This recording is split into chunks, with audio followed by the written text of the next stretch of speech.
I'm R. Prabha, Assistant Professor in the Department of ECE, SNS College of Technology. In this video, we will discuss the topic on space wave propagation. Space wave propagation involves the transmission of electromagnetic waves in a straight line, primarily between the line of sight transmitters and receivers. And there are some characteristics for space wave propagation. They are high frequency waves, microwaves, very high frequency, ultra high frequency and above. And the space wave travel in a direct path from a transmitter to a receiver. And space waves are usually affected by obstacles like buildings or mountains. And now we are going to see the frequency range for space wave propagation.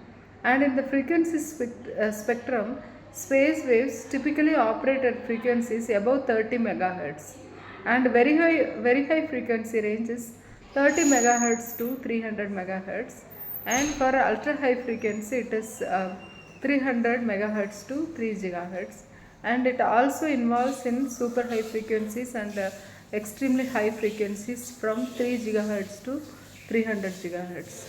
And the common applications involves TV broadcasting and radar systems, satellite communications and cellular networks. And there are factors affecting this space wave propagation.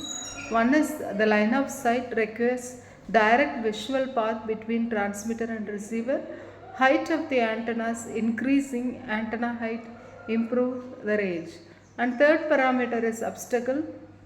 Buildings, mountains, trees can block or reflect waves, leading to interference. And the atmospheric conditions finally like rain, fog or temperature gradients can cause diffraction, reflection and absorption of waves. Space wave propagation in free space, there will be free space loss, that is, in the absence of obstacles, the power of the signal decreases with the square of the distance from the source, and its formula is P of D is equal to P1 by D square. Here P of D is power at distance D, P0 is the initial power and D is distance from the transmitter. And reflection, diffraction and scattering characteristics of space wave are the first parameter is reflection, and this occurs when the space wave encounters a smooth large surface, example buildings. Diffraction, the waves bend around obstacles like mountains, buildings, causing reception in areas beyond the direct line of sight. And scattering occurs when waves hit rough surfaces, causing the wave to spread in multiple directions. And there are different types of wave propagation. One is line of sight propagation. Here the direct transmission from transmitter to receiver takes place with no obstacles. And tropospheric propagation involves bending of waves in the lower atmosphere, that is troposphere, and significant for very high frequency, ultra high frequency and microwave frequencies and satellite communication. So here space wave traveling through space to satellites and back to earth. And applications of space wave propagation includes satellite communication application. Here communication with satellites for television signal broadcasting, radio and internet transfer. And the cellular network is the mobile phone communication using space waves in very high frequency and ultra high frequencies. And third application is radar systems, and here this is space wave used for detecting objects and measuring distances at microwave frequencies. And the radio broadcasting is another application. Here it involves FM radio and television signals. And satellite communication, space waves are extensively used in satellite communication, which involves sending electromagnetic signals to satellites orbiting the earth and then back to the ground stations.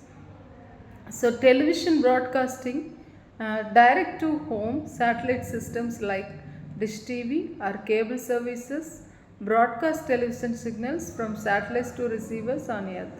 And in the internet services, satellite internet service like Starlink, HughesNet provide broadband internet to remote or understand areas where terrestrial networks are not feasible.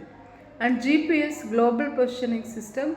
Here GPS satellites use space waves to transmit location signals to receivers on Earth, providing accurate positioning data. And in the mobile communication like cellular networks, space waves are a backbone of modern cellular communication systems like 3G, 4G, 5G and beyond, where base stations, cell towers transmit signals to mobile phones. And in the voice communication, mobile phone voice calls rely on space wave propagation, especially for long range connections between towers. And data services like mobile internet, 4G, 5G, and Wi Fi networks utilize space waves to provide mobile internet access with high speed data transfer. Next is the location services. It includes cellular networks use triangularization based on space wave signals from nearby towers to provide GPS like location services.